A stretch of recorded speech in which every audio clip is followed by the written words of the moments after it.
Everyone's ready? All right, good evening. Thank you for meeting us out here. My name is Chris Turner. I'm a state representative from Grand Prairie, Texas, in the Dallas-Fort Worth area, and I have the privilege of serving as the chair of the Texas House Democratic Caucus.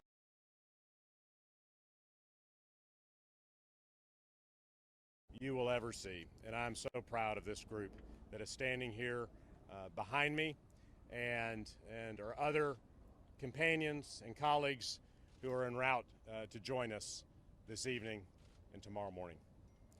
Today, more than 50 Democratic members of the Texas House left Austin and left Texas, not because we want to. It breaks our heart that we have to do it, but we do it because we are in a fight to save our democracy.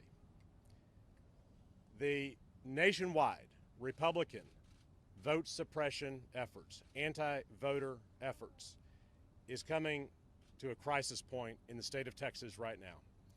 We're at the beginning of a special session where Republicans are rushing through new anti-voter bills in the House and the Senate, through marathon hearings over the weekend that lasted all night, 24 hours, and ignoring the voices of the diversity of Texas, who are pleading with the legislature, say, do not make it harder to vote in Texas, which is the hardest state to vote in already. And Republicans continue to ignore them because they are determined to do whatever it takes to curry favor with the Donald Trump base, which is the Republican Party now, and continue to promote the big lie that somehow Donald Trump actually won the last election that we all know he lost. What's worse is they disrespect the voters of Texas. And they disrespect the diverse members who represent those communities all across the state of Texas, from South Texas to West Texas to North Texas to East Texas. And that's why we are here. We are determined to kill this bill in this special session, which will end on August the 7th. And we will stay out until then in order to do that. We are going to use that time to plead with our friends and our colleagues and our leaders in the Congress that the time is now. There is no more time. You must pass strong federal voter protection legislation, and you must do it now. You must do it before the August recess. Our democracy is at stake. That's what's on the line. That is why we are here. And now it's my privilege to introduce someone who is a hero to everyone right here, the Dean of the Texas House of Representatives Democratic Caucus, Ms. Sinfronia Thompson from Houston. Hi. I'm a member of that committee that sat through that marathon hearing, some 23 hours and 35 minutes. And all of my constituents' desires were denied. Let me tell you why I left. I left because I am tired of sitting as a hostage in a Texas House of Representatives while Republicans strip away the rights of my constituents to vote.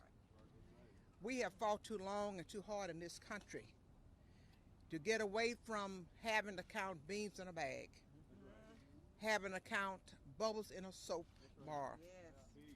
And we have achieved the full right to vote in this country.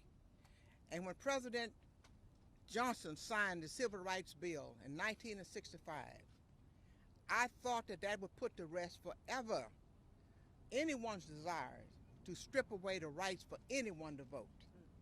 When I look at the fact that we go to Iraq to fight a war and give those persons the right to vote over there, and yet in our own homeland we have citizens who are a part of this country, the fabric of this country, we want to strip away their rights.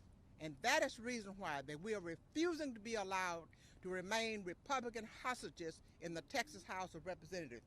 Please allow me to introduce my colleague, Trey Martinez Fisher from Bexar County. Thank you, Ms. C. Hey. Thank you, Ms. Thompson. I am Trey Martinez Fisher from San Antonio, Texas. Being around Chairwoman Thompson, you learn something every day. As a member of the committee, she heard a lot and saw a lot, and we can talk about the proposal that we walked away from to defend democracy. Ms. Thompson reminded me of a time when you could show up to vote and you went into a booth, you can close a curtain, and you could vote in privacy. Yes. Under the provisions of this bill, you could literally have a voter walk through a polling place, be greeted by the Proud Boys, and they can stand over your shoulder and watch you vote close enough to listen if you were to whisper something to yourself, or close enough to see how you were casting your votes. That's the environment we're talking about. There is nothing special about this special session. This is a suppression session. This is a session to suppress our voting rights. And every man and woman standing here, and those Democrats that we know that are safe and secure in other states, we're not going to put up with that. Democracy is on the line. The eyes of the nation are on Texas. And we came here a few weeks ago with about 20 men and women to make our case to the U.S. Senate. This time we brought a little reinforcements.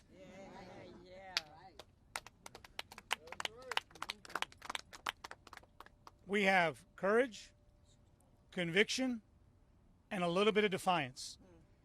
And we're here today to rally the nation, and we hope that the U.S. Senate will hear us. And we hope that they will hear us and they will act to pass the For the People Act before the August 6th recess. We can see what's happening in this country. We know Leader Schumer has laid out a very ambitious agenda before the August 6th recess, and we want voting rights to be on that agenda. We want to vote up or down. We want to know who you are. And are you with us? We will be on the Hill this week. We are going to be working hard. This is a working trip. Everybody here is committed to doing it. And before this gets lost in the discussion, you need to understand we are citizen lawmakers. We don't get professional salaries. We're husbands. We're wives. We're single parents. We have businesses, or we're somebody's employee. Understand the amount of emotion that is going on with us, not just on this politics, not just on the governor incidentally referring to us as, I guess, animal or property to say that he will corral us and he will cabin us in the Capitol to get this agenda. Understand the emotion of everybody up here and what we're leaving on the table with our families and our personal lives. But that's how important our democracy is. And that's why we were here, and we're here to bring our message. And so at this time, I'm happy to bring up to this podium the chairwoman of the Texas Legislative Black Caucus, my friend, Representative Nicole Collier, chairman from Fort Worth, Texas.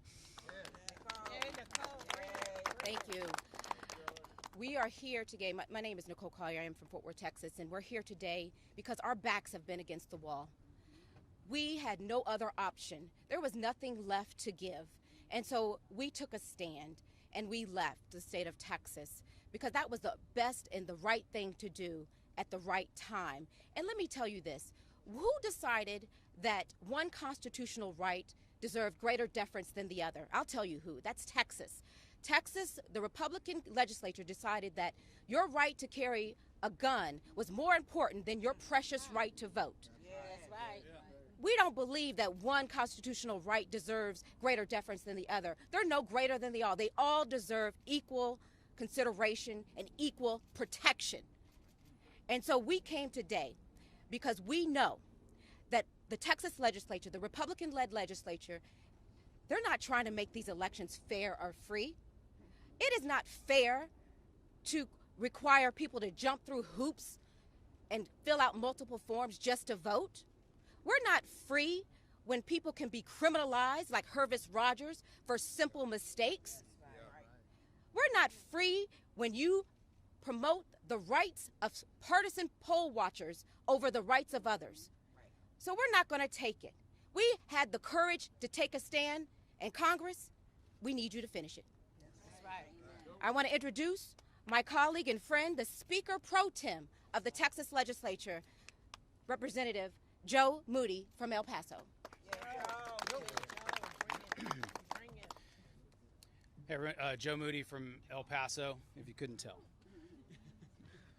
The voter suppression going on in Texas is just the tip of the iceberg. The clock is literally ticking on Congress to act to protect voters in Texas and all across the country.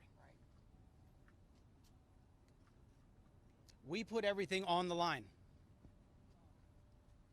The entire legislative branch of the Texas government has been zeroed out. Our budget has been zeroed out in an act of tyranny because we refused to pass a bill like they wanted to force through. A toxic piece of legislation.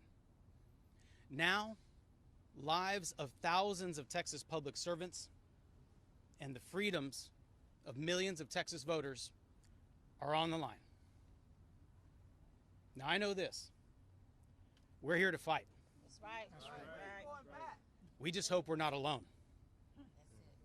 Because democracy itself sits at 1 minute to midnight. And we need immediate federal action to turn back the clock. Thank you. Good job, man. Great. So, members of the press, we are planning a full press conference tomorrow morning where we'll visit with you more then. We'll take 3 questions right now. Question for you. You said that you want to see this For the People Act passed at the federal level. That has had a vote. All Democrats voted to advance that debate. What has changed? What are you guys going to say here now in D.C. to try to change minds? Sure. So what has changed is Texas is now in a special session to again pass an extreme anti-voter measure. It's going to make it more difficult for people to vote.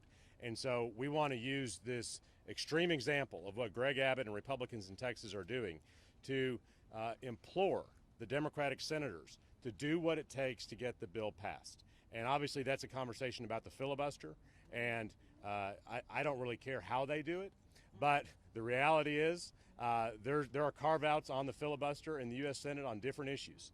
We believe there's no more important issue than the right to vote for all American citizens to be able to cast a ballot, and we are going to communicate that to senators on Capitol Hill and to the American people more broadly, that is why we are doing this, and they have to act now.